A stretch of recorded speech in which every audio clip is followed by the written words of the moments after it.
கர்த்தருக்கு ஸ்தோத்திரம். தொடர்ந்து நம்ம ஜெபம் பண்ணணும். நேரம் கிடைக்கும் போதெல்லாம் நீங்கள் ஜெபம் பண்ணுங்க. அநேகர் வீட்டில் இருந்தால் வேலை செய்கிறீங்க இல்லை, அதனால் கொஞ்சம் ஜெபத்தை கூட்டுங்க. உங்களுக்காக மட்டும் நீங்கள் ஜெபிச்சதெல்லாம் மாறி பிறருக்காக ஜெபிக்க ஆரம்பிச்சிங்க. அதை இன்னும் கொஞ்சம் டெவலப் பண்ணுங்கள்.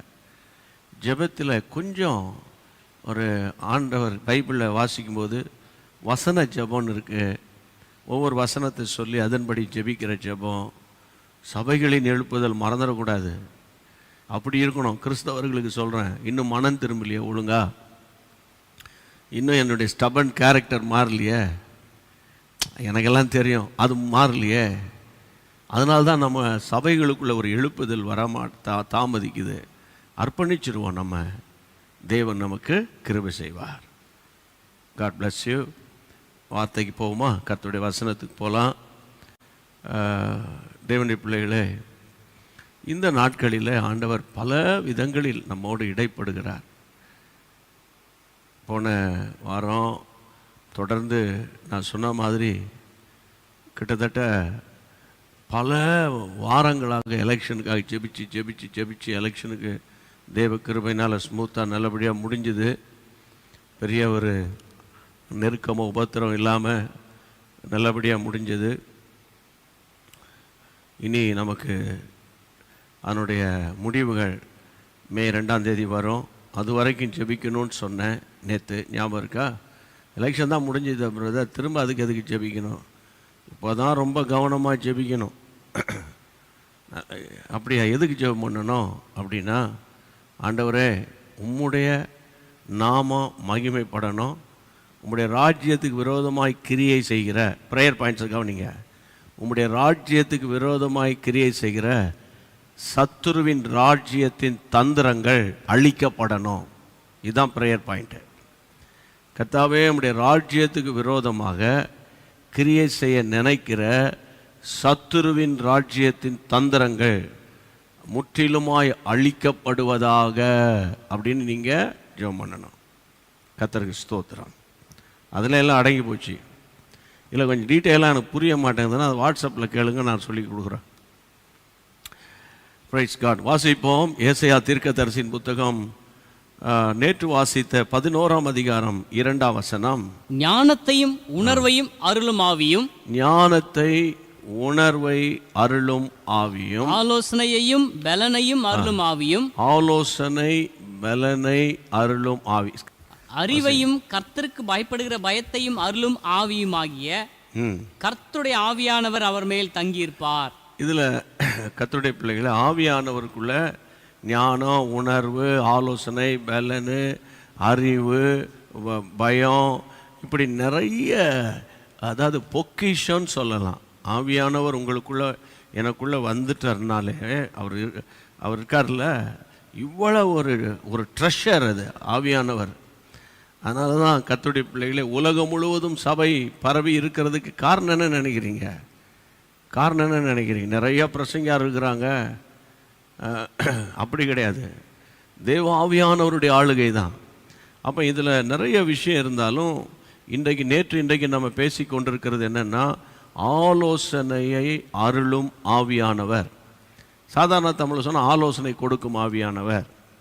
இன்றைக்கி நமக்கு ஆலோசனை ரொம்ப ரொம்ப முக்கியம் இல்லை என்று சொன்னேன். அநேகர் கூட லைவ் சாட்டில் இன்றைக்கி ஆண்டவர் ஆலோசனை கொடுக்கறதுக்காக காத்திருக்கிறோன்னு போட்டிருக்கீங்க. தேங்க்யூ. தாகத்தோடு நீங்கள் எதிர்பார்க்குறீங்கள, உங்களுக்கு வார்த்தை வரும் இன்றைக்கி. ஆலோசனை யாருக்கு? எல்லாருக்குமே தேவை ஆலோசனை. நான் நேற்று கூட சொன்னேன், ஜனாதிபதிக்கு ஆலோசகர் இருக்கிறாங்க, பிரைம் மினிஸ்டருக்கு ஆலோசனை கொடுக்குறவங்க இருக்கிறாங்க, முதல்வருக்கு ஆலோசனை கூட. அநேகர் உண்டானால் அங்கே சுகம் உண்டாகுன்னு தானே நான் உங்களுக்கு சொன்னேன். அது மாதிரி எனக்கு வேண்டான்னு நீங்கள் தயவுசெய்து நீங்கள் ஒதுங்கிறாதீங்க. எனக்கு தெரியும், ஐ நோ ஐ கேன், அதெல்லாம் தூக்கி தூர வச்சுருங்க. சரியா? அதாவது I can do all things through Jesus Christ. அதுதான் ரொம்ப முக்கியம். எனக்கு I can stand on my own leg, அந்த வார்த்தைகள்லாம் போயிடக்கூடாது. ஆண்டவருடைய கிருபை எப்படி இருக்கீங்கன்னு கேட்டால் கர்த்தருடைய கிருபையினால் இருக்கிறேன்னு நீங்கள் சொல்லணும். சரியா? கர்த்தருடைய பிள்ளைகளே, இப்போது இன்றைக்கி நாம் தொடர்ந்து பேச போகிறோம். நேற்று அந்தியோகியா பட்டணத்தில் ஒரு ஒர்ஷிப் சர்வீஸ் நடந்துக்கிட்டு இருந்துச்சு. அது ஃபாஸ்டிங் ப்ரேயர் ஒர்ஷிப் சர்வீஸு. அதில் ஆண்டவர் இறங்கி ஆலோசனை கொடுக்குறார். ஆவியானவர், பவுலையும் பர்னபாவையும் பிரித்துடுங்கப்பா, நான் அழைத்த, அதாவது நான் என்ன பர்பஸ்க்காக அவங்கள பிரித்தேனோ அதனால் அதை செய்ய விரும்புகிற அழைத்து அவங்கள பிரிச்சுடுங்கன்னு அனுப்புனாங்க. அதனால தான் பார்த்தீங்கன்னா அந்த அப்போஸ்தலர் 13ஆம் அதிகாரத்தில் முதல் 2 வசனங்களிலே பிரித்தெடுக்கப்படுகிறார்கள். 12ஆம் வசனத்தில் பார்த்தீங்கன்னா அதிபதி, ஒரு பெரிய அதிபதியே, யோசித்து பாருங்கள், அதிபதியே கர்த்தருக்குள்ளே வராரு. அப்போ அந்த அவர் மாத்திரம் பிரித்தெடுக்காமல் அங்கே ஒர்ஷிப்னு சொல்லிக்கிட்டு உள்ளே உட்காந்துக்கிட்டு இருந்திருந்தான்னா அதிபதியை லூஸ் பண்ணியிருப்பாங்க. அதான் அப்போ நேற்று நம்ம கேட்ட ஆலோசனை. அப்போ அடுத்தது செசரியா ரிவைவல். அந்த செசரியா பட்டணத்துக்கு ரிவைவலுக்கு ஆண்டவர் பீட்டரை முன்குறிச்சிட்டாரு. பேதுருக்கு தெரியல. ரொம்ப இன்ட்ரெஸ்டிங்கான நேற்று ஆண்டவர் பேசினார். பேதுரு பயங்கரமான ஒரு ஸ்ட்ராங் ஸ்பீக்கர், ரொம்ப ஒரு பவர்ஃபுல் ஸ்பீக்கர், துணிகரமான பிரசங்கியார். அவருக்கே அந்த சீமோன் வீட்டில் ஞாபகம் இருக்கா, கர்த்தருடைய பிள்ளைகளை, அவருக்கு அந்த மத்தியானம் போய் மேல் வீட்டில் உட்காந்து ஜெபம் பண்ணும்போது ஒரு தரிசனம் கண்டு அதில் அவருக்கு சந்தேகம் வந்துருச்சு. சந்தேகத்தோடு இருக்கும்போது ஆண்டவர், சந்தேகப்படாதப்பா, நான் தான் உன்னை அனுப்புகிறேன், நீ போ, செசரியாவுக்கு போ, புறஜாதியான் ஆகிய அந்த கொர்நேலியுவின் வீட்டுக்கு போ. அங்கே போனார். உங்களுக்கு தெரியும், வசனத்தை கேட்ட யாவர் மேலும் அபிஷேகம் ஊற்றப்பட்டது. நான் அதனுடைய கண்டினியூஷனை கர்த்தருடைய பிள்ளைகளே இன்றைக்கி நான் உங்களோடு பேசுகிறேன். ஓகே, வாசியுங்கள். அப்போஸ்தலர் 11ஆம் அதிகாரத்திற்கு வாருங்கள். 11ஆம் அதிகாரம் 1 முதல் 3. புறஜாதியாரும் தேவ வசனத்தை ஏற்றுக்கொண்டார்கள் என்று யூதேயாவில் இருக்கிற அப்போஸ்தலரும் சகோதரரும் கேள்விப்பட்டார்கள். பேதுரு எருசலேமுக்கு திரும்பி வந்தபோது விருத்த சேதனம் உள்ளவர்கள் அவனை நோக்கி, விருத்த சேதனம் இல்லாத மனுஷத்தில் நீர் போய் அவர்களோட போஜனம் பண்ணினீர் என்று அவனோட வாக்குவாதம் பண்ணினார்கள். போதும், அவனோடு வாக்குவாதம் பண்றாங்க. இங்க பாருங்க, பெரிய ஊழியம்தான், பெரிய பிரசங்கியார்கள் தான், அங்கே அற்புதம் அடையாளங்கள்லாம் நடக்குது தான் இல்லையா, ஆவியானவரை பற்றி பயங்கரமாக பேசுகிறாங்க தான், ரிவைவல் தான். ஃபஸ்ட் செஞ்சுரி கிறிஸ்டியன்ஸ் இல்லை, அவங்க ஏர்லி சர்ச்சில் பலத்தை எல்லாம் பொதுவாக விட்டு அனுபவிக்கிறவங்க தான். எல்லாமே இருந்தது. ஆனால் வசனம் சொல்லுகிறது வாக்குவாதமும் இருந்தது. வாக்குவாதம் பாருங்க. இப்போது சில நேரத்தில் நம்ம ரட்சிக்கப்பட்டு மனம் திரும்பி அபிஷேகம் பெற்றிருந்தாலும், நல்ல கர்த்தருடைய பிள்ளையாக இருந்தாலும் சில நேரத்தில் சிலதுக்காக ஒரு ஃபைட் பண்ணுவோம், வாக்குவாதம் பண்ணுவோம், ஆர்கியூமெண்ட் பண்ணுவோம். உடனே டக்குன்னு ஒருத்தர் குறுக்கிட்டு சொல்லுவார், என்னமோ ஜெபிக்கிறீங்க, அப்படி பண்ணுறீங்க, ஆவின்றீங்க, அது இதுன்றீங்க, கடைசியில் இவ்வளோ ஒரு ஆர்கியூமெண்ட் பண்ணுறீங்களே அப்படின்னு ஒரு ஆஃப் ஆயிரும். நான் சொல்கிற புரியல. நீங்கள் உரிமைக்காக தான் நீங்கள் ஆர்கியூமெண்ட் பண்ணுறீங்கன்னு வைங்களேன், சரியான விதத்துக்காக தான் நீங்கள் வாக்குவாதம் பண்ணுறீங்க. ஆனாலும் கர்த்தருடைய பிள்ளைகளே, அந்த சூழ்நிலையில் இங்கே பாருங்கள், இவர் போய் கொர்நேலியன் வீட்டில் நடந்த வீட்டு கூட்டம் தான் அது. வீட்டு கூட்டம் தான், பொதுக்கூட்டம் கூட கிடையாது, பெரிய ரிவைவல் மீட்டிங்ஸ் கூட கிடையாது. ஜஸ்ட் ஒரு காட்டேஜ் ப்ரேயர் மீட்டிங் தான் அது. ஆனால் காட்டேஜ் ப்ரேயர் மீட்டிங்கில் நடந்த காரியம் செசரியாவின் எழுப்புதலுக்கே மூல காரணமாக இருந்தது. அதனால தான் உங்கள் வீட்டுக்குள்ளே கூடி ஜெபின்னு நான் சொல்கிறேன். புரியுதா இல்லையா? வீட்டுக்குள்ளே 2-3 பேர் கூடி, இப்போ அதுக்குன்னு ஊரில் இருக்கவங்களாம் கூட முடியாது, கூட்டவும் கூடாது. வீட்டில் இருக்கிறவங்களே 2-3 பேர் கூடி. அடுத்தது நல்ல ஒரு ஆப்பர்ச்சுனிட்டி, இப்போல்லாம் ஜூம் மீட்டிங் நல்லா பழகிட்டோம். ஜூம்னா என்னென்னு ஒரு காலத்தில் எனக்கே தெரியாது. டக்குன்னு எங்கே இருந்தாலும் ஜூமில் கூப்பிடுவாங்க, எனக்கே தெரியாது. ஏன்னா நான் அந்த ஐடி ப்ரொஃபஷன் கிடையாது, அதனால் எனக்கு தெரியாது அது. ஆனால் இன்றைக்கி பாருங்கள், ஜூம்னா சாதாரண ஆள் கூட பேசுகிறாங்க, நாங்கள் ஜூமில் கூடி ஃபேமிலியாக ஜோம் பண்ணுறோன்றாங்க இல்லையா?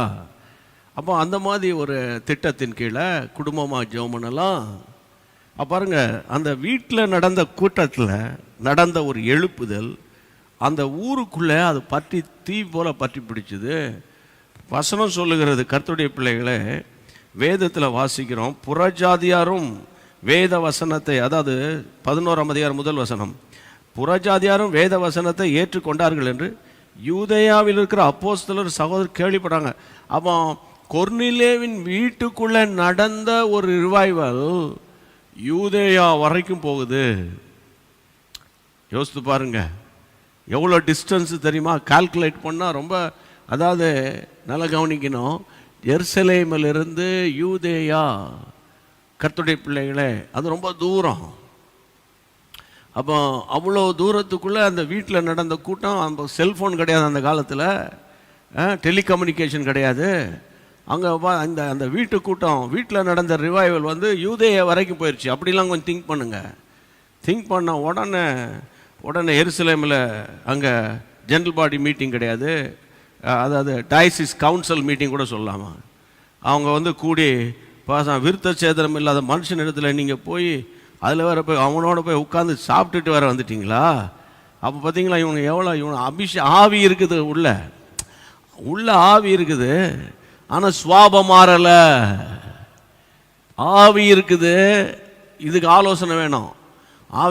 ஆவி இருக்குது, சுவாபம் மாறல. அவங்க அங்கே போய் சாப்பிட்டு வந்துட்டிய, அவன் யாருன்னு தெரியுமா? அவன் என்ன ஜாதி தெரியுமா? நான் கேட்குறேன், இப்படிப்பட்ட வாக்குவாதம் பண்ணுற ஆட்களுக்கு சொல்கிறேன். திடீர்னு யாருக்காவது ஒருத்தருக்கு திடீர்னு ஒரு சிறுநீரக கோளாறு ஆயிடுச்சு, டாக்டர் சொல்கிறார் டிரான்ஸ்பிளான்ட் பண்ணணுன்றாரு. இப்போ ஒருத்தர் வந்து சொல்கிறார் டொனேட் பண்ணணுன்றாரு, டொனேட் பண்ணுறேன்றாரு. அப்போ நீ போய் அந்த இடத்துல அந்த கிட்னி என்ன ஜாதின்னு கேட்பியா? கேட்குறது பதில் சொல்லு. இந்த கிட்னி என்ன ஜாதியா? முதலியாரா, வன்னியரா, அல்லது நாடாரா, அல்லது பிராமினா? பிராமினில் வர அங்கே ஐயங்காரா? அது அந்த அந்த கிட்னி இந்த கிட்னி, ஐயங்கார் கிட்னியும் நாடார் கிட்னியும் சேருமா? எங்கேயாவது இருக்குதாயா? எந்த ஹாஸ்பிட்டலில் இருக்குதா? எனக்கு அன்பான தேவனுடைய பிள்ளைகளை, பாரத்தோடு நான் பேசுகிறேன். இங்கே பாருங்கள், ஆதி திருச்சபையில் எல்லாமே இருக்குது. அவன் உட்காந்து வாக்குவாதம் பண்ணிகிட்டு இருக்கானுங்க. என்ன வாக்குவாதம்? நீ எப்படி போய் அந்த கொன்னிலே வீட்டில் சாப்பிட்லாம்? அவங்க யார்? அவங்க புறஜாதியார். நம்ம யார்? நம்ம யூதர்கள். நம்ம யார்? யூதர்கள். கர்த்தருடைய பிள்ளைகளை, அந்த யூதர்கள் வந்து யாரோட ஈஸியாக சிரிக்க கூட மாட்டான். நம்ம எருசலேமுக்காக போராடி ஜெபம் பண்ணிகிட்டு இருக்கோம். அவன் யூதர்கள் வந்து சாதாரணமாக ஸ்மைல் பண்ண மாட்டாங்க. அவங்க அந்த மாதிரி ஒரு அடமண்ட் கேரக்டரு. இங்கே கர்த்தருடைய பிள்ளைகளை, இங்கே நடக்கிறது என்ன? அப்போ விருத்த சேதனம் இல்லாத மனுஷனிடத்தில் போய் நீர் போஜனம் பண்ணினீர் என்று அவன் வந்து அவங்களோட வாக்குவாதம் பண்ணுறாங்க. சரி, இதை நம்ம ஃபேமிலிக்குள்ளே கொண்டு வருவோம். உங்களுக்கு விரும்பாத காரியம் உங்கள் வீட்டார், கணவர், மனைவி அல்லது அண்ணன், தம்பி, தங்கச்சி செஞ்சிட்டாங்கன்னா சர்ச்சில் வைங்களேன், கமிட்டியில் 7 பேர் இருக்கீங்க, அதில் 2 பேர் அப்படி நடந்துட்டாங்கன்னா அதை வச்சு வாக்குவாதம் பண்ணி ஒரு அட்டகாசம் பண்ணி அதை ஒரு ரெசல்யூஷனை பாஸ் பண்ணி அது பிஷப் வரைக்கும் போய் பிஷப் இந்த பக்கம் சாயிறதா அந்த பக்கம் சாயிறதான்னு பார்த்து கடைசியில் வந்து அது பணத்தில் போய் முடியுது, குணத்தில் போய் முடியல, பணத்தில் போய் முடியுது. ஆனால் இன்றைக்கி நான் உங்களுக்கு சொல்கிறேன், பாரத்தோடு சொல்கிறேன், இப்போ வாக்குவாதத்தை ஃபேஸ் பண்ணுறது யாருன்னா பேதுரு. ஏன்னா அவர் தான் போய் அங்கே சாப்பிட்டுட்டு வந்திருக்காரு. அவன் சாப்பிட்டதை தான் பெருசாக பேசுகிறானே தவிர, கொர்னிலேயன் வீட்டில் அபிஷேகம் பண்ணப்பட்டு ஆவியில் நிரம்பி அந்நிய பாஷை பேசி அங்கே ரிவைவல் இருக்குது, அதை பெருசாக பேச மாட்டேன்றாங்க. பாருங்கள், நான் சொல்ல சரியா இருக்கா? அங்கே ஒரு பெரிய ரிவைவல் இருக்குது. பரிசுத்தாவி நம்மை போல் அவங்க பரிசுத்தாவி பெற்றிருக்கிறார். அதில் வேறு அவர் நீங்கள் பார்த்தீங்கன்னா அந்த 10ஆம் அதிகாரத்தில் 47 பேதுரு நம்மை போல பரிசுத்தாவி பெற்ற இவர்கள் ஞானஸ்நானம் பெறாதபடிக்கு எவனாகிலும் தண்ணீரை விலக்கலாமா என்று சொல்லி கர்த்தருடைய நாமத்தினால ஞானஸ்நானம் கொடுக்கும்படி கட்டளையிடுகிறான். சில நாள் அங்கே தங்கி இருக்கும்படி வேண்டிக் கொள்கிறாங்க. ஐயா, இந்த மாதிரி ஒரு சுவிசேஷம் சொல்கிறது எங்களுக்கு ஆட்கள் இல்லை, கொஞ்ச நாள் தங்கி இருந்து எங்களுக்கு எல்லாருக்கும் ஞானஸ்நானம்லாம் கொடுத்துட்டு போங்கன்னு. அப்போ பாருங்கள், ஒரு பிரசங்கம், நல்ல கவனிங்க, கொரோனா போலியன்னு கேட்குறிய, நீங்கள் கேட்குற பிரசங்கம் எத்தனாவது முறையா நீங்கள் கேட்டுக்கிட்டு இருக்கீங்க? எனக்கு பதில் சொல்லுங்கள். எத்தனாவது முறை? ஒரு பிரசங்கத்தில் கொர்னிலேவின் வீட்டில் நடந்த எழுப்புதல் யூதேயா பட்டணம் வரைக்கும் பரவுகிறது. பயங்கரமான ஒரு ரிவைவலுக்குள்ள போயிட்டு இருக்குது. போயிட்டு இருக்குது. அங்கே பார்த்தீங்கன்னா எல்லாரும் அபிஷேகம் பண்ணுறாங்க, ஞானசானம் எடுத்துட்டாங்கன்னு தகவல் வந்தவொடனே, இவ்வளோ பேர் ஞானசானம் எடுத்துட்டாங்களா, இவ்வளோ பேர் அபிஷேகம் பெற்றுட்டாங்களா அப்படின்னு அந்த ஹெட் குவார்ட்டரில் சந்தோஷப்படுவானா? நீ எப்படி போய் சாப்பிடலாம், நீ எப்படி போய் அங்கே உட்காந்து சாப்பிடலாம்?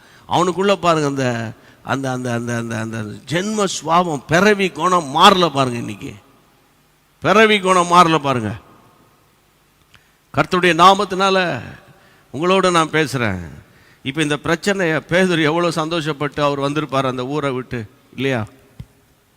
அந்த ஊரை விட்டு அவர் சந்தோஷமாக வந்திருப்பார். வந்தா அவரை போட்டு வாட்டி வதைக்கிறானுங்க உட்காந்து. எப்படி பண்ணுவ, எப்படி பண்ணுவ, எப்படி பண்ணுவேன்னு. ஆனால் பேதுருடைய அப்ரோச் பார்த்தீங்களா? 4ஆம் வசனம் 11:4. அதற்கு பேதுரு காரியத்தை முதலிலிருந்து வரிசையாய் அவர்களுக்கு விவரிக்க தொடங்கி, அடுத்த வசனம், நான் யோப்பா பட்டணத்தில் ஜெபம் பண்ணி கொண்டிருந்த போது ஞான திருஷ்டி அடைந்து ஒரு தரிசனத்தை கண்டேன். அது என்னவென்றால், 4 முனைகளும் கட்டப்பட்ட பெரிய துப்பட்டியை போல ஒரு கூடு வானத்திலிருந்து என்னிடத்தில் இறங்கி வந்தது. அதிலே நான் உற்று பார்த்து கவனிக்கிற போது பூமியில் உள்ள 4 கால் ஜீவன்களையும் காட்டு மிருகங்களையும் ஊரும் பிராணிகளையும் ஆகாயத்து பறவைகளையும் கண்டேன். அல்லாமலும் பேதுருவே எழுந்திரு அடித்து புசி என்று என்னுடனே சொல்லுகிற சத்தத்தையும் கேட்டேன். போதும், மிச்சத்தை நீங்க வாசித்து தெரிஞ்சு கொள்ளுங்க. நான் அன்போடு கூட பேசிக்கிட்டு இருக்கிற சத்தியம் என்ன தெரியுமா? இப்போ 4ஆம் வசனத்தில் பேதுரு காரியத்தை முதலிலிருந்து வரிசையாய் அவர்களுக்கு விவரிக்க தொடங்கினான். இதான் நீங்கள் ரொம்ப கவனிக்க வேண்டிய விஷயம். அந்த ஹெட் குவார்ட்டரில் இருக்கிற சீனியர் மோஸ்ட் லீடர்ஸ், அங்கே இருக்கிற உடன் ஊழியர்கள் எல்லாரும் வாக்குவாதம் பண்ணுறாங்க. செசரியா பட்டணத்தில் போன பிரசங்கம் பண்ணல, நீ சாப்பிடாம கொள்ளாமல் வர வேண்டியது தானே அப்படின்னு அவனை போட்டு வாக்குவாதம் பண்ணும்போது, இப்போ பேதுரு இவன் இருக்குதுல இவர் தான் ரொம்ப டேஞ்சரஸான ஆள், இவர் தான் ரொம்ப ஸ்மார்ட்டான ஆள், அந்த டீம்லேயே ரொம்ப ஸ்மார்ட்டான கேரக்டர் இவர் தான். ஆண்டவர் தண்ணியில் நடந்தால் நான் நடக்கட்டான்னுவார், இல்லை கர்த்தருடைய பிள்ளைகளை ஆண்டவர் சிலுவைக்கு போனால் வேண்டான்னுவார். நான் என்னை யார் என்று சொல்கிறாங்க அப்படின்னு கேட்டால் டக்குன்னு ஆண்டவர் ஜீவன் உள்ள தேவனுடைய குமாரனாகிய கிறிஸ்து டபார்னு அடிப்பார். அப்படிப்பட்ட ஒரு ஸ்மார்ட் கேரக்டர் இவர். ஆனால் இங்கே வந்து பாருங்கள் அவர் எப்படி நடக்கிறார்னா, அவங்க வாக்குவாதம் பண்ணுறான்னு இவன் வாக்குவாதம் பண்ணாமல் காரியத்தை முதலிலிருந்து வரிசையாய் அவர்களுக்கு விவரமாக சொல்கிறாரு. உங்கள் வீட்டில் ஒரு பிரச்சனை வந்ததுன்னா, ஏன் அங்கே போனேன் அப்படின்னு சொல்லும்போது, அதாவது நான் அங்கே போனேன்னா அப்படிலாம் இல்லை, முதல்லேருந்து ஆரம்பி. எங்கேருந்து முதல்லேருந்து ஆரம்பிங்க, டீட்டெயிலாக சொல்லுங்கள். ஏன் அந்த ஃபோன் வந்துச்சு, அந்த ஃபோன் ஏன் வந்துச்சு, யார் பேசினா, எதுக்கு பேசினா, ஆச்சா உன நீ என்ன கேட்குறது, உனக்கு தெரியுமா? என் அன்பு தேவனுடைய பிள்ளைகளே, இதெல்லாம் சின்ன சின்ன மேட்டர் தான். ஆனால் அதை சொல்ல வேண்டிய விதத்தில் நம்ம எக்ஸ்பிளைன் பண்ணால் அந்த பிரச்சனைக்கு முடிவு வந்துடும். வராமல் நீ என்னை கேட்குறது, நான் என்ன சொல்கிறது அப்படின்ற ஒரு விஷயம். இது கர்த்தருடைய பிள்ளைகள் வீட்டில் ரொம்ப வரும். ஏன்னா சாத்தான் கர்த்தருடைய பிள்ளைகள் வீட்டில் சமாதானத்தை கெடுப்பதுக்கு அவன் ஏதாவது ஒரு வழி பண்ணிக்கிட்டு இருப்பான். அதனால தான் பண்ணுறேன், உன் ஃபோனை எப்போவுமே சைலண்ட் மோடில் வைக்காத. இப்போ பாருங்கள், நான் இப்போ சைலண்ட் மோடில் வச்சுருக்கிறேன். முடிச்சுட்டு போனால் கால்ஸ் வரும், அந்த சைலண்ட் மோடை நான் எடுக்காமல் மறந்துடுறேன். சில நேரத்தில் நைட்டு 11 மணி அப்படியே படுத்தோன்னா காலையில் சில கால்ஸ்லாம் சைலண்ட் மோட்லேயே இருக்கிறதுனால எனக்கு கேட்க மாட்டேங்குது. இது தினந்தோறும் இந்த 1 வருஷ காலமாக இப்படி நடந்துக்கிட்டு இருக்கு அடிக்கடி. ஆனாலும் இந்த பார்த்தோன்னே திரும்ப காலை ரிட்டர்ன் பண்ணுறேன். அல்லது உடன் ஊழியர்களை பார்த்து ஒய்ஃபை பார்த்து டக்குன்னு ஃபோன் பண்ணி சொல்லிடுங்க, நம்ம அப்புறம் பேசுவோன்னு சொல்கிறேன். பாருங்கள், சிலர் பாருங்கள், மனைவி கூப்பிட்றது கூட அவனுக்கு சைலண்ட் மோடில் வச்சுருவான். நீ சைலண்ட் மோட்லேயே வச்சு சைலண்ட்டாக இருந்து நீ மகா பெரிய பிரச்சனையை வெளியே கொண்டு வர. நான் யாருக்கு பேசுகிறேன்னு எனக்கு தெரியல. நீ சைலண்ட் மோடு, அந்த ஃபோன் எப்படி சைலண்ட் மோடில் இருக்குதோ அதை மாதிரி பிரச்சனையும் நீ சைலண்ட்டாக பண்ணி கடைத்தில் பார்த்தீங்கன்னா அது பாம் பிளஸ்ட் மாதிரி ஆகுது. சர்ச்சுக்குள்ளே போனால் சைலண்ட் மோடில் வை. தூங்கும்போது சரி பரவாயில்ல, தூங்கும்போது நம்ம இப்போ கொஞ்சம் தூங்குவோம், சைலண்ட் மோடில் வை. கர்த்தர் ஸ்தோத்திரம். சிலர் ஃபோனை ஆஃப் பண்ணியே வச்சிடறான். அதான் உங்கள் இஷ்டம், உங்கள் ஃபோனை நீங்கள் ஆஃப் பண்ணி வைங்க, எதாவது பண்ணுங்கள். ஆனால் என்னை பொறுத்தவரை நான் ஃபோனை ஆஃப் பண்ணதே கிடையாது. ஃபோனை வாங்கி இது வரைக்கும் ஆஃப் பண்ணதே கிடையாது. ஏன்னா நான் வந்து நம்ம ஊழியக்காரங்க மக்களுக்காக தான் இருக்கிறோம். நான் பாரத்தோடு உங்களோடு பேசிக்கிட்டு இருக்கிறேன். அதாவது ஒரு பிரச்சனை வந்துருச்சா, உங்கள் வீட்டில் உங்கள் கணவனுக்கோ மனைவிக்கோ பிள்ளைகளுக்கோ குடும்பத்துக்குள்ளே ஒரு சின்ன ஒரு கான்ட்ரவர்சி, ஊழியத்துக்குள்ளே பிஸ்னஸில் வீட்டுக்குள்ளே வந்துருச்சா, சார் இந்த கால ட்ரெண்ட் என்ன தெரியுமா? இன்ற கால பிசாசு ட்ரெண்டெல்லாம் கிடையாது, அப்படி தான் சொல்லணும் ஸ்ட்ராங்காக. பிசாசு என்ன தெரியுமா? அமைதியாக போய் பின்னால் இருந்து பேசிக்கிட்டு இருக்கிறது, வாட்ஸ்அப்லேயே அடிச்சுட்டு கிடக்குது. கர்த்தருக்கு தோத்திரம். எனக்கு அன்பான தேவனுடைய பிள்ளைகளை, நான் பாரத்தோடு உங்களோடு பேசுகிறேன். பாருங்கள், அந்த பேதுரு கேரக்டர் பாருங்கள். அவர் எவ்வளோ பேர் துருத்துன்னு வர மனுஷன். ஆனால் காரியத்தை முதலிலிருந்து வரிசையாக அவர்களுக்கு விவரித்து சொல்லி, அப்புறம் அவருக்கு எப்படி தரிசனம் கிடச்சிது, அவர் எப்படி ஜெபம் பண்ண, எப்படி ஆண்டவர் சத்தம் கேட்டுச்சு, நான் என்ன போனெல்லாம் சொல்லிட்டு 17ஆம் வசனத்துக்கு வாங்கலேன். ஆதலால் 11ஆம் அதிகாரம் 17 வாசிங்க. ஆதலால் கர்த்தராகிய இயேசு கிறிஸ்துவை விசுவாசித்திருக்கிற நமக்கு தேவன் வரத்தை அனுக்கிரகம் பண்ணினது போல அவர்களுக்கும் அந்த வரத்தையே அனுக்கிரகம் பண்ணியிருக்கும் போது தேவனை தடுக்கிறதற்கு நான் எம்மாத்திரம் என்று கையை வைத்து அல்லேலூயா சொல்லுங்கய்யா. தேவனை தடுக்கிறதுக்கு நான் எம்மாத்திரம். நமக்கு எந்த அபிஷேகத்தை நம்ம மேலே அந்த 120 பேர் நம்ம எல்லாம் கூடியிருந்தோமே, அப்போ நம்ம மேலே ஊற்றினாரே, அதே அபிஷேகத்தை ஆண்டவர் கொர்னிலேயின் வீட்டில் இருக்கிறவங்க மேலேயும் ஊற்றும்போது அந்த அனுக்கிரகத்தை நான் போய் தடுக்கிறதுக்கு நான் எம்மாத்திரம். எனக்கு அன்பான தேவனுடைய பிள்ளைகளை, இதை பேசும்போது எனக்கு இதே போல் ஒரு சம்பவம் எனக்கு நடந்துச்சு. பல ஆண்டுகளுக்கு முன்பாக ராசிபுரம், சேலம் மாவட்டம் ராசிபுரத்தில் ஒரு பேப்டிஸ்ட் சர்ச்சில் ஒரு கன்வென்ஷன் கூட்டத்துக்கு அழைக்கப்பட்டு போயிருக்கிறேன். அந்த பாஸ்டரையா கர்த்தருக்குள் மரித்தார். நல்ல ஒரு தேவ மனிதர், பாஸ்டர் பால்ராஜ். எனக்கு நல்ல ஞாபகம் இருக்கு. அப்போவுமே அவர் முதிர் வயது. அப்போ சொன்னார், பிரதர் நல்ல பிரசங்கம் பண்ணுறீங்க, எல்லாம் நல்லா தான் இருக்குது, ஆனால் இந்த அனாயிண்டிங்க, அந்நிய பாஷை, ஆவியில் நிரம்பி ஜெபிக்கணும், அதெல்லாம் எங்கள் சபைக்கு ஒத்து வராது. அதை மட்டும் நீங்கள் பேசலாமல் வேறு எதை வேணால் பேசுங்கன்னு எனக்கு அக்ரிமெண்ட்டில் அவர் கூப்பிட்டாரு.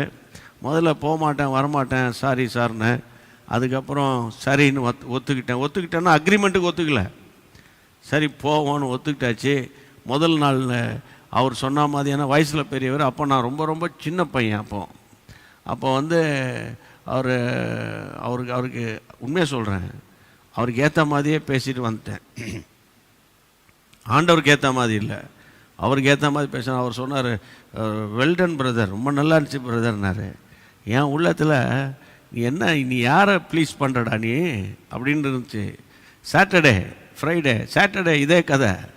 சண்டே மார்னிங் காலையில் எழுந்துச்சி உட்காந்து ஆண்டவருடைய வார்த்தையை கேட்குறேன், ஒன்றும் இல்லை, பிளாங்காக இருக்கு.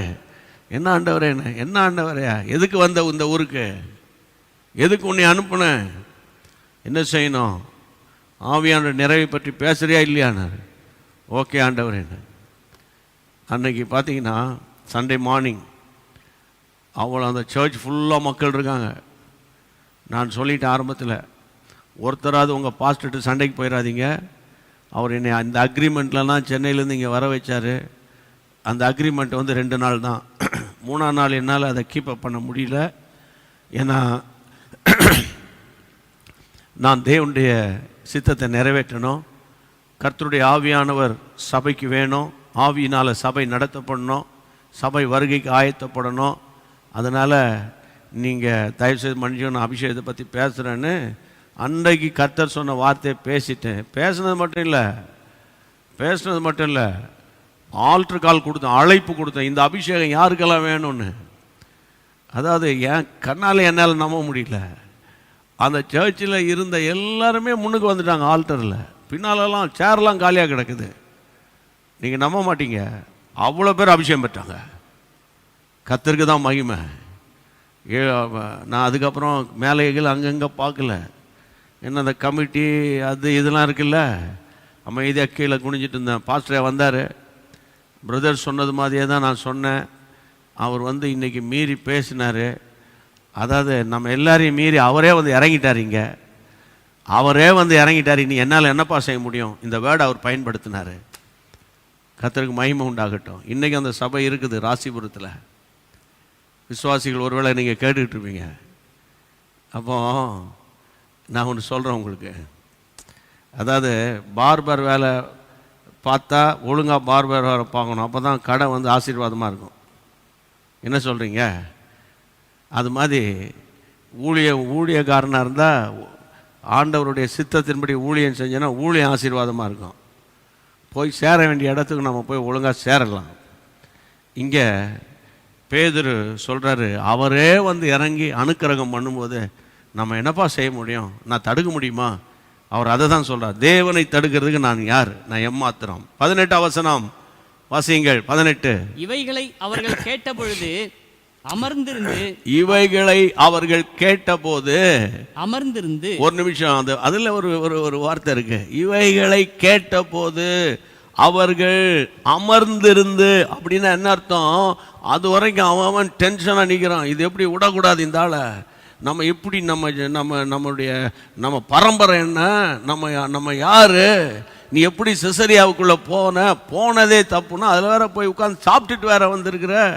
அவ்வளோ பேர் ரட்சிப்பட்டு அபிஷேகம் பெற்று பரலோகத்துக்கு அவர் ஆயத்தம் பண்ணிட்டு வந்து அதை பெருசாக அவங்க பேசலை. அதனால் ஒரே ஆர்கியூமெண்ட் பண்ணும்போது இங்கே வசனம் சொல்லுகிறது, அவர்கள் அமர்ந்திருந்து இதை கேட்ட போது அமர்ந்துட்டாங்க, உட்கார்ந்துட்டாங்க, ஆஃப் ஆயிட்டாங்க, சப்சைட் ஆயிட்டாங்க, ரிலாக்ஸ் ஆயிட்டாங்க. வாசிங்க இப்போ. அப்படியானால் ஜீவனுக்கு ஏதுவான மனம் திரும்புதலை தேவன் பிரஜாதியாருக்கும் அருளி செய்தார் என்று சொல்லி, மனம் திரும்புதலை தேவன் புறஜாதியாருக்கும் அருளி செய்தார் என்று சொல்லி தேவனை மகிமைப்படுத்தினார்கள். கையை உயர்த்தி எல்லாரும் அல்லேலூயா சொல்லிருங்க. அல்லேலூயா, ஆமென்.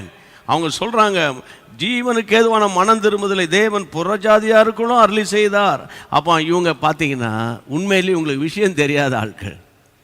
இவங்க அவன் நினச்சிட்டாங்க நமக்கு மட்டும்தான் ஜீசஸு, நமக்கு மாத்திரம் தான் அனாயிண்டிங் வந்து நாங்கள் சொல்கிறது தான் அப்படின்னு இவங்க தங்களுக்குன்னு ஒரு ராஜ்யத்தை கட்டிக்கிட்டு ஜெருசலேமிலே சுற்றிக்கிட்டு அப்படியே வரலான்னு நினச்சானா என்ன நமக்கு தெரியல. ஆனால் அவங்க சொல்கிறாங்க, தேவன் புறஜாதியாருக்கும் அருளி செய்தார் என்று சொல்லி பேதுருவை மாலை போட்டாங்க. நம்ம ஊர் ஸ்டைலில் சொல்லிட்டா சால்வை போட்டாங்க. அவருக்கு உடனே டாக்டரேட் பட்டம் கொடுத்துட்டாங்க. உடனே அவருக்கு வந்து செந்தமிழ் செல்வர்னு பேர் கொடுத்துட்டாங்க. அப்படின்லாம் இல்லை, உடனே தேவனை மகிமைப்படுத்துகிறாங்க. That is the point. நம்ம நிறைய பேர் நம்ம வந்து மிஸ்டேக் பண்ணுறது, ஒரு காரியம் நம்ம வீட்டில் நடந்தாலும், உங்கள் ஊழியத்தில் நடந்தாலும், பிஸ்னஸில் நடந்தாலும், அதாவது கர்த்தருடைய பிள்ளைகளை we should glorify God. அதுதான் முக்கியம். இன்னைக்கு கர்த்தரை உயர்த்த வேண்டிய இடத்துல மனுஷனை உயர்த்தி அவர் வந்துட்டாரு, அவர் வந்தால் அது நடந்துடும், இவர் வந்தால் எது நடந்துடும். அவர் அங்கே வர்றதுக்குள்ளே பார்த்தீங்கன்னா அப்படி இப்படின்னு பண்ணி அட்டகாசம் பண்ணி கர்த்தருடைய பிள்ளைகள் அரசியல்வாதிகளை விட பெரிய கட் அவுட்லாம் வச்சு, நான் சொல்கிறேன், பாரத்தோடு சொல்கிறேன், அதாவது கர்த்தருடைய பிள்ளைகளை மிஷினரிமார்களை நோக்கிப்பார், வில்லியம் கேரியை நோக்கிப்பாரு, ஜான் வெஸ்லி நோக்கி பாருங்க. கட் அவுட்டு, இந்த கட் அவுட் ஆவி திருச்சபைகளில் வரவே கூடாது. பிஷப் வந்து ஆலயத்தில் வராருன்னா அந்த தெருமுக்கிலிருந்து மோளை அடித்து தாள் அடித்து மாலை போட்டு பணம் மாலை போட்டு கொண்டு வருகிற ஆவி திருச்சபையை விட்டு போனோம். உனக்கும் உலகத்துக்கானுங்க இது கிடையாதா? உன்னதமான தெய்வம் இருளுக்குள்ளே கிடந்த இந்தியா, அவர் தானே நம்ம ஒளிக்குள்ளே கொண்டு வந்திருக்கிறாரு. அப்போ அவனுக்கு பாரு, இப்போ அரசியல்வாதி போகிறாங்க, வேட்பாளர் போகிறாங்க, தாம்பூல தட்டில் ஆராத்தி எடுக்கிறாங்க. ஓகே, அது நம்ம கல்ச்சரில் இருக்குது. அவங்க செய்யட்டோம். ஊழியக்காரனுக்கு என்ன ஆராத்தி எடுக்கிறது, அட்டகாசம் பண்ணுறது, மிருதம் அடித்து தாளம் அடித்து கொண்டாடுறது? விஷயம் என்னன்னு கேட்டால் அங்கே பொல்லாத ஆவி இருக்குன்னு அர்த்தம். இங்கே பாருங்க, செசரியா ரிவைவலுக்கு பீட்டர் தான் காரணம். அப்போ பீட்டரை அப்ரிஷியேட் பண்ணி praise God, we are all praise God for Peter. கர்த்தாவே இந்த பீட்டருக்காக உமக்கு ஸ்தோத்திரம், உமக்கு ஸ்தோத்திரம் ஆண்டவரை தான் மையப்படுத்துறாங்க. குழப்பம் நீங்கிருச்சு பாருங்க. அதை தான் சொல்ல வரேன். விஷயம் என்னன்னா, ஆரம்பத்திலேருந்து நிதானமாக ஒரு ஊழியத்துக்கு போயிட்டு வரீங்க அல்லது ஒரு பிஸ்னஸுக்கு போயிட்டு வரீங்கன்னா ஒய்ஃப்கிட்ட உட்காந்து பேசு, உருன்னு இருக்காத.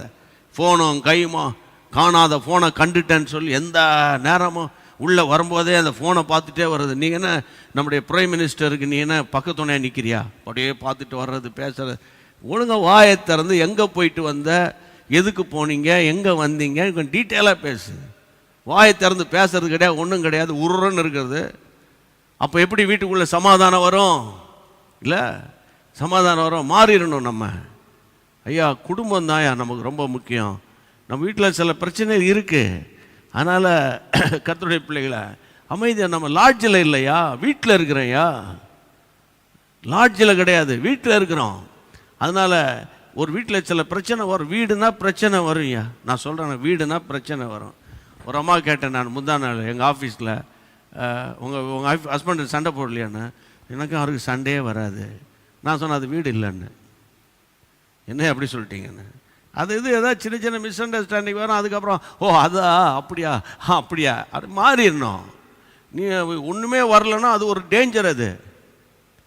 அது இன்னொரு பக்கம் டேஞ்சர். அது என்னடா சண்டையும் வரணுன்றான் இந்த ஆள், அப்புறம் வேணான்றான். மிஸ் அண்டர்ஸ்டாண்ட் பண்ணிக்காதீங்க. உங்கள் கருத்துக்களை உரிமையாக உங்கள் கணவர்கிட்ட சொல்லலாம். அவர் கருத்துக்களை சொல்லுவார்.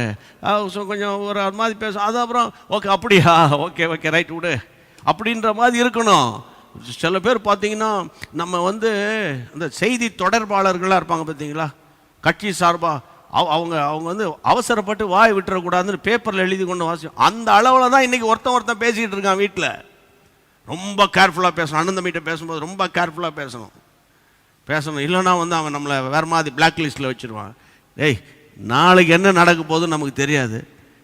நல்ல திறந்த இருதயத்தோடு தேவனை தோத்திரம் பண்ணி ஆவியில் ஆராதனை செய்து கர்த்தருக்காக வாழணும். கையை வைத்து ஆமென் சொல்லுங்க. ஆகவே இங்கே பாருங்க, நான் இந்த ஒரு வார்த்தை நான் இவ்வளோ நேரம் பேசிகிட்டு இருக்கேன். அந்த வாக்குவாதம் என்ற டாப்பிக்கில் பேசிகிட்டு இருக்கேன். ஏன்னா இந்த நாட்களில் இந்த வாக்குவாதம் வீடுகளுக்குள்ளே வரக்கூடாது. வாக்குவாதம் வரக்கூடாது.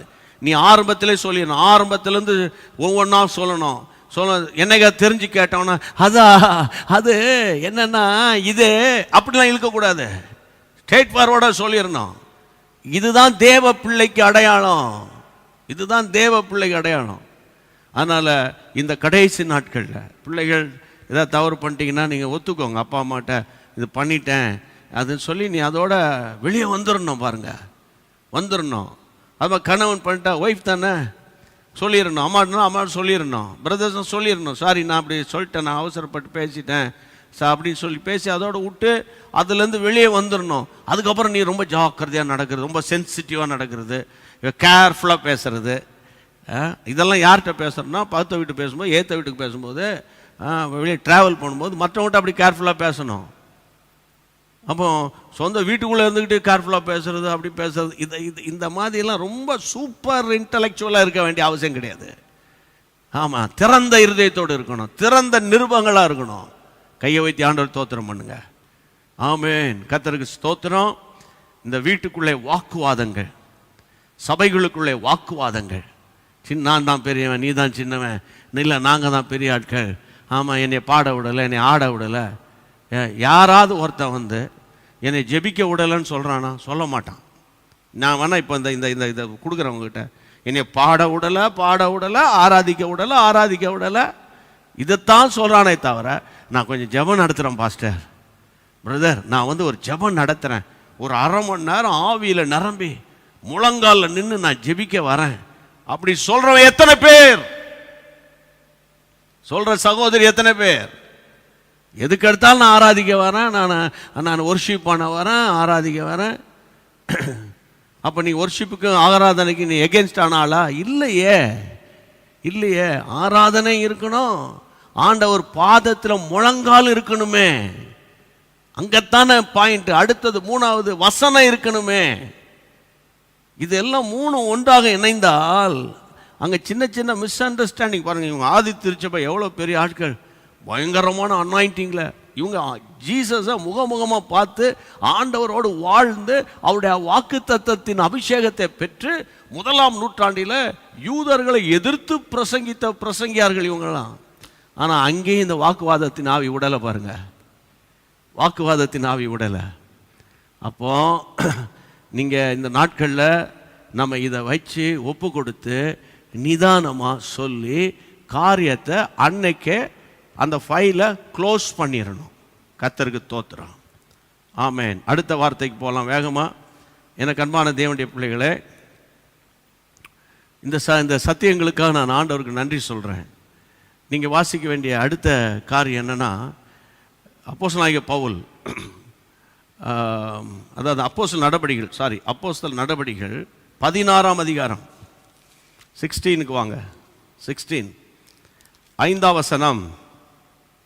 அதனாலே சபைகள் விசுவாசத்தில் ஸ்திரப்பட்டு நாளுக்கு நாள் பெருகின. இன்னொரு முறை வாசிங்க. அதனாலே சபைகள் விசுவாசத்தில் ஸ்திரப்பட்டு நாளுக்கு நாள் பெருகின. நல்ல வார்த்தை. சபைகள் ஸ்திரப்படுறது, சபைகள் விசுவாசத்தில் ஸ்திரப்பட்டது. சபைகள் விசுவாசத்தில் ஸ்திரப்படுற வார்த்தை வந்து ஒரு நல்ல அடையாளம், ஒரு எழுப்புதலுக்கு அடையாளம். அங்கே நடக்கு சபைகளில் ஸ்திரப்பட்டாங்க, விசுவாசத்தை ஸ்திரப்பட்டாங்க.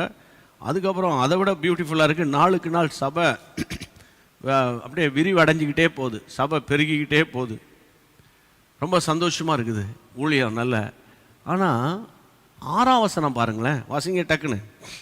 அவர்கள் பிரிகியா கலாத்தியா நாடுகளை கடந்து போன போது ஆசியாவிலே வசனத்தை சொல்லாதபடிக்கு பரிசுத்தாவினாலே தடை பண்ணப்பட்டு, அடுத்த வசனம் வேகமா, மீசியா தேசம் மட்டும் வந்து பித்தினியா நாட்டுக்கு போக பிரயத்தனம் பண்ணினார்கள்.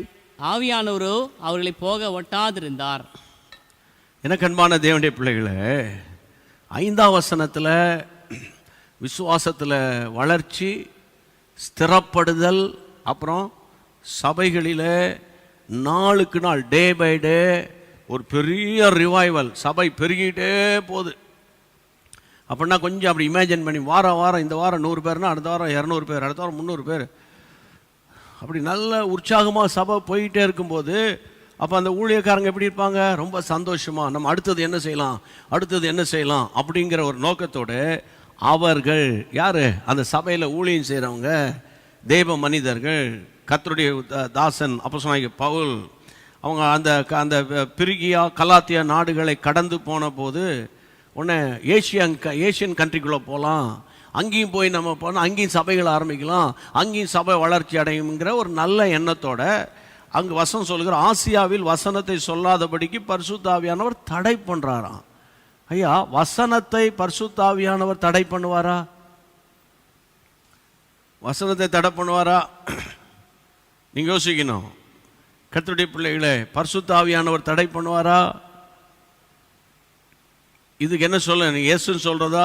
இப்போ இதை வச்சு ஆமாம் தடை பண்ணுவார் நீங்கள் சொல்வீங்க. இந்த சப்ஜெக்டே வாசிக்காமல் ஒரு கேள்வி கேட்குறேன். பரிசுத்த ஆவியானவர் வசனத்தை சொல்கிறவங்களை தடை பண்ணுவாரா? தடை பண்ணுறது யார்?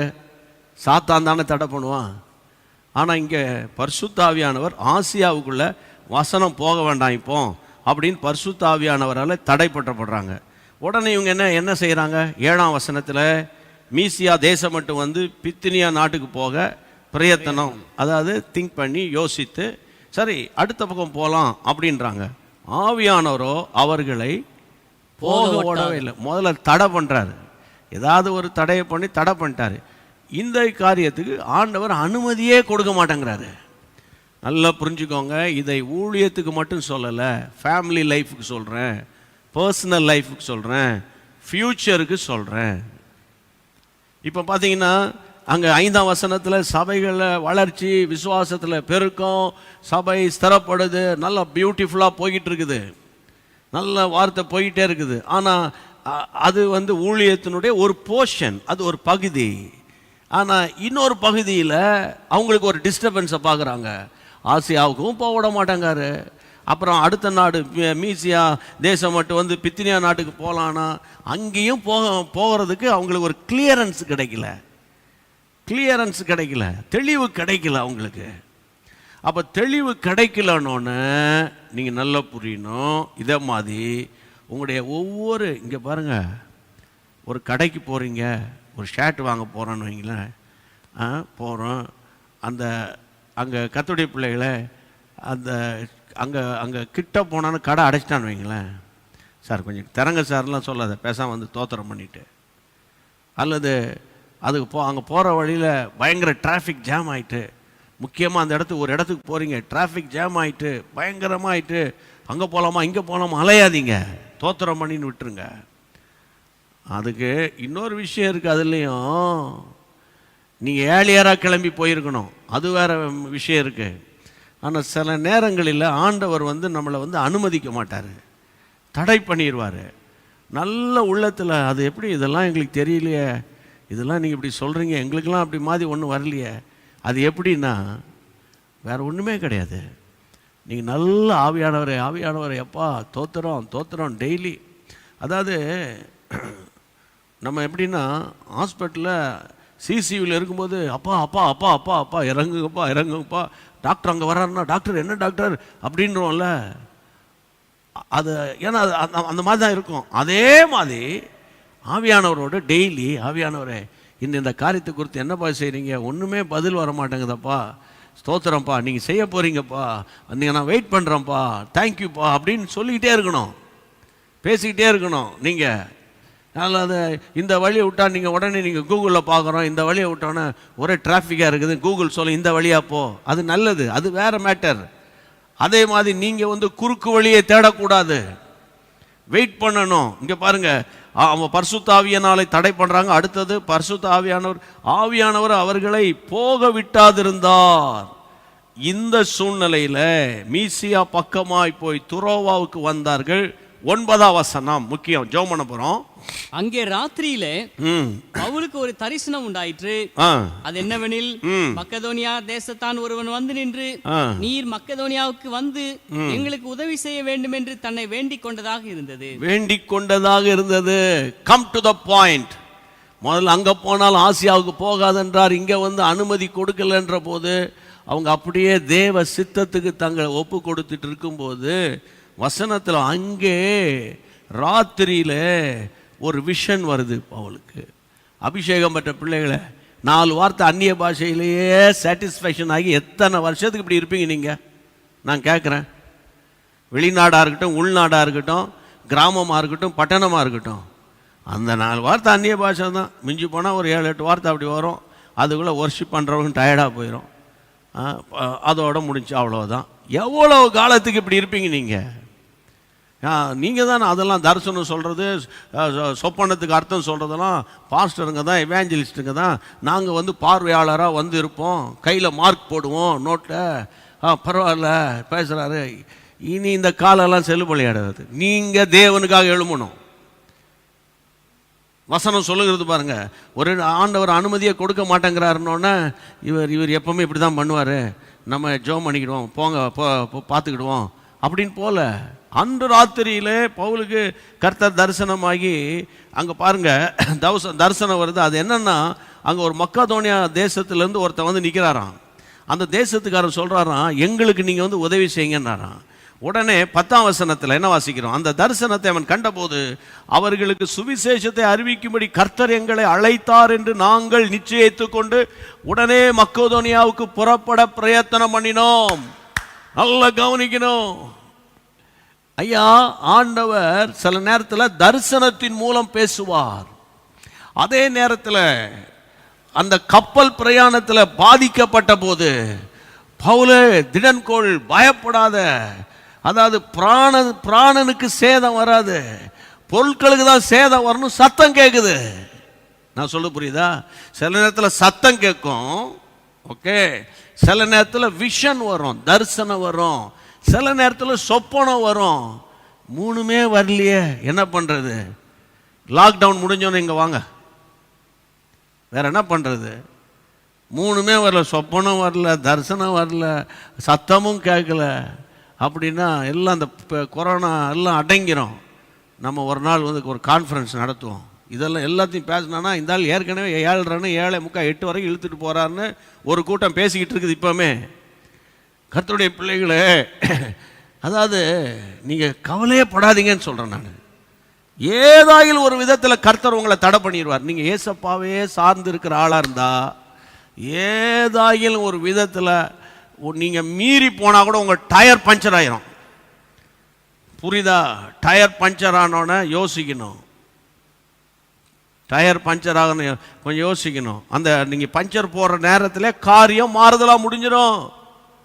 கர்த்தருக்கு தோத்துறோம். இங்கே பாருங்க, மெக்கதோனியாக்காரன் வந்து ரிக்வஸ்ட் பண்ணுறான். உடனே அவங்க கன்ஃபார்ம் பண்ணிட்டாங்க. இந்த நேரத்தில் ஏன் பேசலை? பவுலே, நான் தாண்டா அவனை தடை பண்ணேன், மெக்கதோனியாவுக்கு போ சொல்லியிருக்கலாம்ல, சத்தம் கேட்டிருக்கலாம்ல. அப்போ ஆண்டவர் சத்தம் கொடுக்கல. அங்கே ஒரு அனுப்புறா, மெக்கதோனியாக்காரன் அனுப்புறாரு. இங்கே பாருங்க, மெக்கதோனியாக்காரனை கண்ணால் பார்க்குறாரு, அவனுடைய சாயலை பார்க்குறாரு, அவனுடைய தோற்றத்தை பார்க்குறாரு, அவனுடைய ஹைட்டை பார்க்குறாரு. நான் சொல்றது புரியுதா? அப்போ ஒவ்வொரு நாட்டுக்கு போகும்போது ஒவ்வொருத்தனுடைய முகசாயல். நீங்களும் நானும் எந்த ஊருக்கு போய் நீங்கள் ட்ரம்ப் முன்னால் போய் பைடன் முன்னால் போய் உட்காந்து ஹாய் ஹுய் நீ பேசினா கூட உன் முகம் சொல்லிடும் யூ ஆர் ஃப்ரம் இந்தியா. அடுத்தது உங்கள் இங்கிலீஷ் ப்ரொனவுன்சியேஷன் சொல்லிடும் you are from India. Unless உங்கள் பிள்ளைகள் அங்கே படித்தாங்கன்னா அவனுக்கு இங்கிலீஷ் அவனுடைய ப்ரொனவுன்சியேஷன் அமெரிக்கன் ஸ்டாண்டர்டாக இருக்கும். ஆனால் அங்கே போனால் அது இந்தியன் ஸ்டாண்டர்டாக இருக்கும். இந்தியன் ஸ்டாண்டர்ட் தாழ்வு கிடையாது.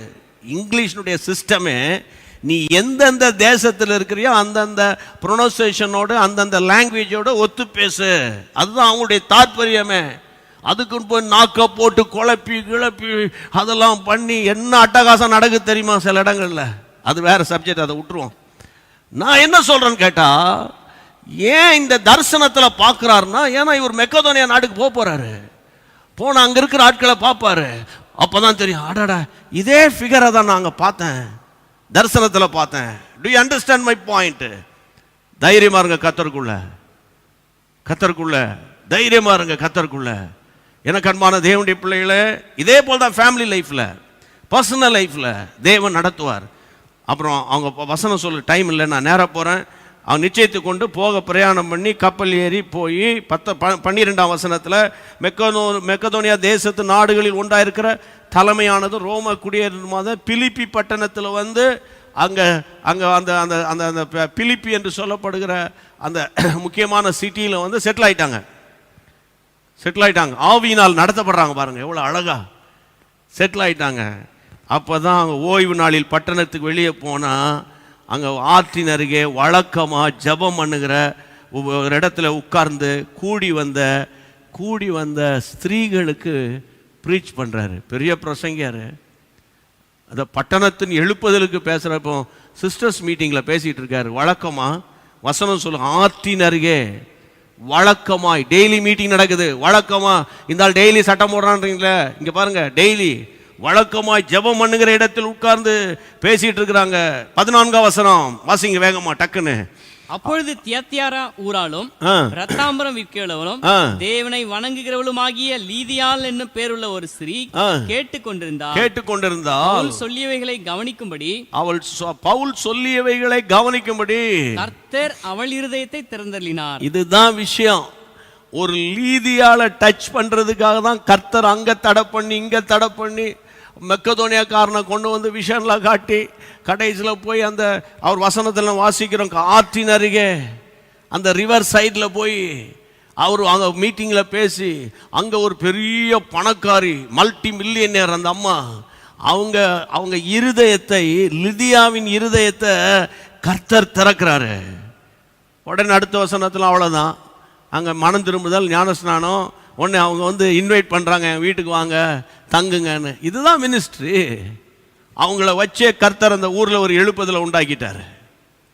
அப்போ இன்னைக்கு நான் உங்களுக்கு சொல்கிறேன், சில நேரங்களில் ஒரே தடையாக இருக்கு பிரதர் அப்படின்னு நீங்கள் சோர்ந்து போகாதீங்க. ஒரே பிரச்சனையாக இருக்கு, நீங்கள் தடையாக இருக்குன்னா இன்னொரு வாசல் உனக்கு திறக்கப்படுறது. அது என்னன்றதை நீங்கள் ஃபைண்ட் அவுட் பண்ணணும். தடையாக இருக்குன்னா இல்லை நான் உடப்பேன். பாருங்க கர்த்தருடைய பிள்ளைகளை, தட்டுங்கள் திறக்கப்படும் தான் பைபிள் சொல்லியிருக்கு. கதவை உடையுங்கள் திறக்கப்படும் சொல்லியிருக்குது. தட்டணும், ஜென்டிலாக தட்டணும். திறக்கப்படலையா தோத்திரன்னு வந்துடணும். எனக்கு அன்பான கர்த்தருடைய பிள்ளைகளை, ஏன் அப்படி சொல்றேன்னா, நீங்கள் உடைச்சா திறக்கப்படும். உடைச்சி திறந்து உள்ள இருக்கிறத எடுக்கலாம், ஆனா அது பிளெஸிங்கா இருக்காது. நான் என்ன சொல்றேன், இதுதான் வேணும், இதுதான் வேணும். இப்போ டெக்னிக்கல் வேர்டுன்னா கர்த்தர் சொல்லிட்டாருன்னா அவ்வளோதான், அதுக்கு மேலே பேச்சே இல்லை ஆயிடுது இல்லை இப்போ. அதனால தட்டு ஜென்டிலா திறக்கப்படலையா தோத்துறோம் அப்படின்னு விட்டுறணும். இந்த ஸ்பிரிச்சுவல் ஸ்டாண்டர்டுக்கு நீங்கள் வந்துட்டீங்கன்னு வைங்களேன், நீங்கள் அது வாங்கிட்டாரா இவர் இது வாங்கிட்டார, அவர் வீடு கட்டுறாராம, அவர் கார் வாங்கிட்டாராம. நான் சொல்கிறேன், அவர் இந்த வருஷம் 100 ஆத்துமாக்கள் ஆதாயம் போயிட்டாராம. நீ என்ன ஆதாயம் பண்ண? நல்லா கவனிக்கணும் கர்த்தருடைய பிள்ளைகளை. கடைசி காலத்தில் வந்துட்டோம். தேவனுக்காக ஒரு கூட்டம் சேனையை ஆண்டவர் எழுப்பணும். அதான் நம்முடைய ஒரே ஒரு நோக்கம். கவலைப்படாதீங்க, இப்போ ஜெபம் பண்ண போகிறோம். கர்த்தருடைய நாமத்தினால உங்களுக்கு சொல்கிறேன், இந்த இந்த இந்த இந்த வசனத்தில் வாசித்தோம்ல, மெக்கோதோனியா தேசத்தின் எழுப்புதல், அந்த பிலிப்பி பட்டணத்தினுடைய எழுப்புதலுக்கு அவர் அங்கே தடை பண்ணி இங்கே தடை பண்ணி அவங்கள ரூட் எடுத்து மாற்றி அந்த நைட்டில் ஆண்டவர் தரிசனம் கொடுத்து பாருங்க. இப்போ தான் தெரியுது, பவுலுக்கு தெரிஞ்சிருக்கும், அடாடா இவ்வளோ பெரிய பணக்காரி இருதயத்தை கர்த்தர் திறந்துட்டாரப்பா, ஸ்தோத்திரம். அந்த அம்மா கூப்பிடுறாங்க. வசனம் சொல்லுகிறது, கர்த்தருடைய பிள்ளைகள், நீங்கள் கர்த்தரிடத்தில் விசுவாசம் முன்னோர் எண்ணினால் என் வீட்டில் வந்து தங்கி இருங்கள் என்று அண்டர்லைன் பண்ணுங்க. என் வீட்டில் வந்து தங்கி இருங்கள் என்று வருந்தி கேட்டுக்கொண்டாள். இது ஏன் அழுத்தமா சொல்றானா? ரத்தாம்பரம் விற்கிற ஒரு அம்மா என் ஊழியத்தில் கிடைச்சிட்டாப்பா, பெரிய மீன் கிடைச்சிருச்சுப்பா, தோத்திரம். Praise the Lord sister. நீங்கள் எப்போ ஃப்ரீயாக இருப்பீங்க சிஸ்டர்? நாங்கள் இல்லை, நீங்கள் எப்போ இருப்பீங்க? என்னையை பற்றி கவலைப்படாதீங்க, நீங்கள் சொல்லுங்கள், நான் வரேன். நான் எப்போ வேணால் நைட்டில் கூட வரேன் சிஸ்டர், அதை பற்றி பிரச்சனை இல்லை, காலைல வரேன் சிஸ்டர். அந்த கதை கிடையாது. அவங்க சொல்கிறாங்க பாருங்க, அங்கே என் வீட்டில் வந்து தங்கி இருங்கள் என்று வருந்தி கேட்டுக்கொண்டார்கள். இதுதான் ஒரு டிசிப்ளினான ஒரு காரியம். அவசரப்படாத எங்கேயும். கர்த்தர் உங்களுக்கு வச்சதை உங்ககிட்ட வந்து சேர்ற வரைக்கும் தோத்திரம் பண்ணிக்கிட்டே இருக்கணும். ஆமென். ஜெபம் பண்ணலாமா எல்லாரும்? கர்த்தருக்கு மகிமை உண்டாவதாக. இன்றைக்கு கர்த்தர் கொடுத்த ஆலோசனைக்காக நான் கர்த்தருக்கு நன்றி சொல்கிறேன். ஆண்டவருக்கு மகிமை உண்டாகட்டும். அதாவது வாக்குவாதங்களுக்கெல்லாம் இன்றைக்கி ஒரு முடிவு வந்திருக்கு. வாக்குவாதங்கள், குடும்ப சண்டைகள், பணத்தினால, நகையினால், மற்ற விதமான தேவையில்லாத பிரச்சனைகளில் வாக்குவாதங்களுக்கு இன்றைக்கி ஒரு முடிவு வந்திருக்குது. அடுத்தது, தேவனுடைய சித்தத்துக்கு மாறாக போகிற காரியத்தை கர்த்தர் தடுத்து மக்கோதோனியாவின் எழுப்புதலுக்காக ஆண்டவர் நடத்தின ஆச்சரியமான பாதை. தேவனுக்கு மகிமை உண்டாவதாக. ஆமென். ஒப்பு கொடுத்துருங்க. இப்போ கரங்களை உயர்த்திடுவோம்.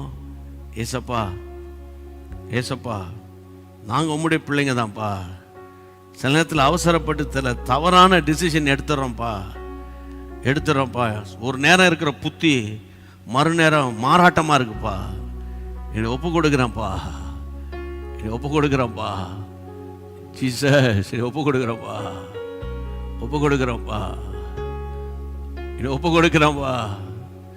அப்பா அப்பா அப்பா. அடிக்கடி வாக்குவாதம்ப்பா, சின்ன விஷயத்துக்கெல்லாம் வாக்குவாதம்ப்பா.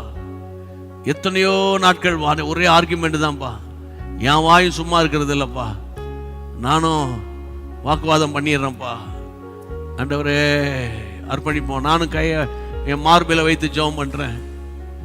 ஆலோசனை கர்த்தரே, ஆலோசனை அருளும் ஆவியே, ஆலோசனை அருளும் ஆவியே.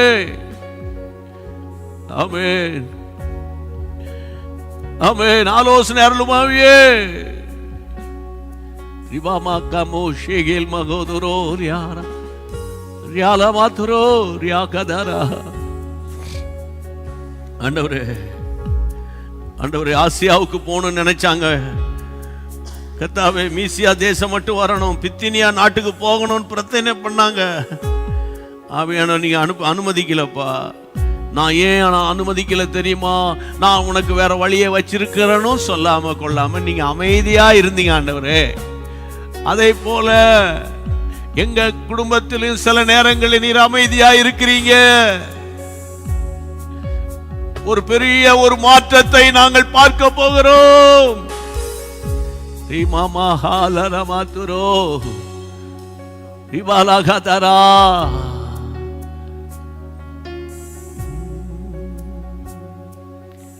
இபாலகாரபாரே, கையை உயர்த்துங்க. ஆண்டவரே,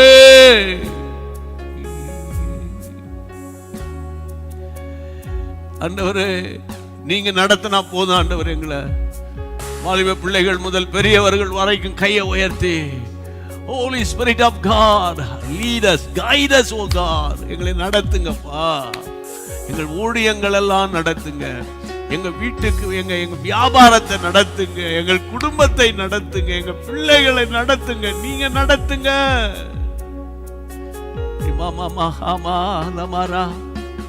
நீங்க நடத்துங்க ஆண்டவரே. உம்முடைய நடத்துதலுக்காக 100% நான் சரண்டர் பண்றேன் ஆண்டவரே.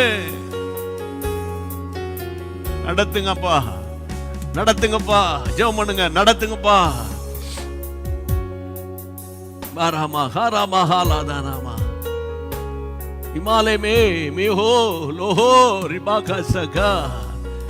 இயேசுவின் நாமத்தினால ஜெபிக்கிறோம். இயேசுவின் நாமத்தினால. ஆமாண்டவரே, ஆமாண்டவர், அவசரப்பட்டு நாங்க செய்த காரியம், அவசரப்பட்டு எடுத்த டிசிஷன்ஸ், தீர்மானங்களை மன்னிச்சு மறுபடியும் எங்களை உடைய கரங்களை ஒப்பு கொடுத்துறோம்.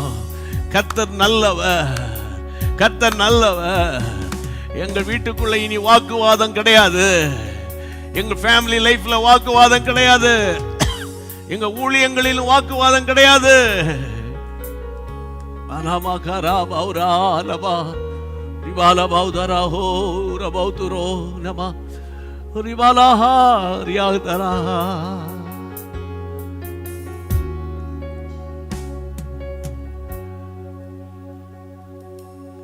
பரிசுத்தாவியானவரே, உம்முடைய நாமத்தினால ஆலோசனை என்ற தலைப்பில் 3வது நாளாக நீர் ஆண்டவரே உம்முடைய பிள்ளைகளோடு பேசிக்கொண்டு வருகிறீர். ஆண்டவரே, அப்பா அப்பா, ஒரு கூட்ட மக்கள் மண்டை திரும்புறாங்கப்பா. எதிர் வல்லமைகளை முறியடிக்கிறோம் அப்பா. சத்துருவின் தந்திரங்கள், மந்திரங்கள், பில்லி சூனிய கட்டுகளினால் வந்த போராட்டங்கள், ஆண்டவரே வியாதிகளினால் வந்த கலக்கங்கள், பயங்கள், குழப்பங்கள், எல்லாவற்றுக்கும் கர்த்தர் ஒரு முடிவை உண்டாக்கிட்டீங்க ஆண்டவரே, உண்டாக்கிட்டீங்க ஆண்டவரே. இப்ப நீங்க சொல்லுங்க, சொல்லி கொடுத்த நல்ல பாடங்களுக்காக தோத்திரம். ஆமென். இப்ப கரங்களை தட்டி சொல்லிருங்க, சொல்லி கொடுத்த நல்ல பாடங்களுக்காக. நான் உனக்கு போதித்து நடக்கும் பாதையை. எல்லாம் தெரியாம டிசிஷன் எடுத்தோம். அவங்க சொன்னாங்க, இவங்க சொன்னாங்க, அவங்க பேச்சை கேட்டு இவங்க பேச்சை கேட்டு நடந்து போச்சு. இனி யாரையும் குறை சொல்ல வேணாம். இனி இன்று முதல் நீங்க ஒரு தீர்மானம் பண்ணி, அப்பா நான் ஒரு காரியத்துக்காக ஜெபிக்கிறேன்னா உங்ககிட்ட இருந்து தெளிவு வர வரைக்கும், 2-3 சாட்சிகளால் உறுதிப்படுத்துகிற வரைக்கும் நான் பொறுமையோடு கூட இருப்பேன் அப்படின்னு சொல்றவங்க இந்த பாட்டை இன்னும் கொஞ்சம் சத்தத்தை உயர்த்தி நல்ல கரங்களை தட்டி முடிஞ்சா எழுமி நின்று உரத்த குரலில் நீங்க பாடிட்டு இருக்கும் போதே உங்க வீட்டுக்குள்ள ஒரு பெரிய சமாதானம் இறங்குகிறத நீங்க பார்க்க போறீங்க. பாடுவோமா? உன்மேல கண்வை நாளொரு காட்டுவேன், காத்திரு மகனே. பிரியமானவர்களே, நீங்க ஜெபம் பண்ணிட்டீங்க, ஒப்பு கொடுத்தாச்சு, கைத்தட்டி பாட்டு பாடியாச்சு. இனி அவர் தான் நமக்கு தஞ்சம். அவர் கையில் ஒப்பு கொடுத்துருங்க. சரியா? ஆண்டவர் நடத்துவார். ஆமென். தேவன் நம் பட்சத்தில் இருக்கிறார். மனுஷன் நமக்கு என்ன செய்ய முடியும்? கர்த்தர் பார்த்துக் கொள்வார். சரியா? ரைட். இணைந்து சொல்வோம், என் ஆத்துமாவே கர்த்தரை ஸ்தோத்திரி, முழு உள்ளமே அவருடைய பரிசுத்த நாமத்தை ஸ்தோத்திரி. என் ஆத்துமாவே கர்த்தரை ஸ்தோத்திரி. கர்த்தர் செய்த சகல உபகாரங்களை மறவாதே. ஆமென்.